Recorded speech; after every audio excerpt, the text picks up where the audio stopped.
आज हम बनाने जा रहे हैं बॉइल्ड राइस ड्रेनिंग मेथड से। तो सबसे पहले एक कढ़ाई लेंगे, उसमें हमने 5 कप पानी डाले हैं। गैस जलाएंगे और गैस को फुल पे कर देंगे और पानी में बॉयल आने देंगे। पानी में बॉयल आ चुका है। ये हमने 1 कप चावल लिए हैं। इनको हमने अच्छे से 2-3 बार धो लिया था, फिर इसको पानी डाल के 15 मिनट भिगो के रखा। अब इसमें ये चावल का पानी निकाल दिया है, ये चावल भी डालेंगे इसमें और गैस को लो मीडियम पे कर देंगे। अब इसमें हम आधा नींबू का रस भी डालेंगे। नींबू के रस को डालने से चावल का कलर ऐसे खिला खिला वाइट रहता है। ½ टीस्पून हम नमक डालेंगे, इससे चावल जल्दी गल जाते हैं। अब इनको अच्छे से मिक्स करेंगे। अब इसमें थोड़ा सा ऑयल भी डालेंगे ताकि चावल स्टिकी ना बने। मिक्स कर देंगे और चावल को पकने देंगे।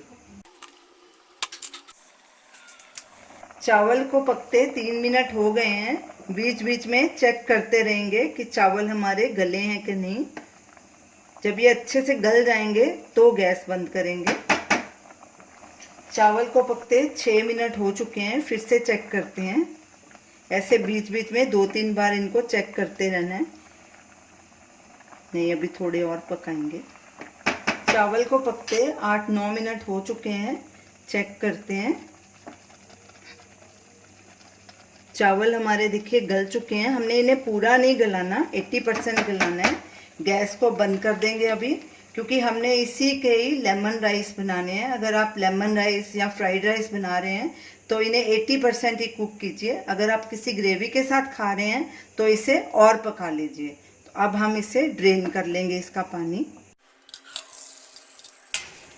इसको ऐसे हिला के इसका एक्स्ट्रा पानी भी निकाल लेंगे और इसे एक ट्रे में फैला देंगे और पंखे के नीचे रख देंगे ताकि इनकी कुकिंग रुक जाए, क्योंकि हमने इसके लेमन फ्राइड राइस बनाने हैं।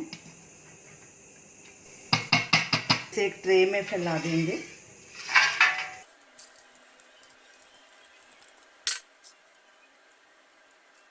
और इसे पंखे के नीचे रख देंगे। राइस ठंडे हो चुके हैं, इन्हें हमने एक प्लेट में ट्रांसफ़र कर दिया है। अब हम इसके लेमन राइस बनाएंगे, जिसकी वीडियो हम आपको 2 दिन के बाद देंगे। तो ये रही हमारी आज की recipe, boiled rice draining method के साथ। तो इसे आप ज़रूर ट्राई कीजिए और हमें अपना फीडबैक दीजिए और हमें बताइए कि आपको ये हमारी रेसिपी कैसी लगी। ये राइस आप ग्रेवी के साथ भी खा सकते हैं, लेकिन इसको थोड़ा और पका लीजिए, क्योंकि इसको हमने फ्राइड बनाना है या लेमन राइस बनाना है, इसीलिए हमने इसे 80% ही पकाया है। तो अगर ग्रेवी के साथ खा रहे हैं तो अच्छे से उसको नरम कर लें चावल को और थोड़ा पका के। तो इसे ज़रूर ट्राई कीजिए। हमारे वीडियो को शेयर कीजिए, हमारे चैनल को सब्सक्राइब कीजिए। Thanks for watching.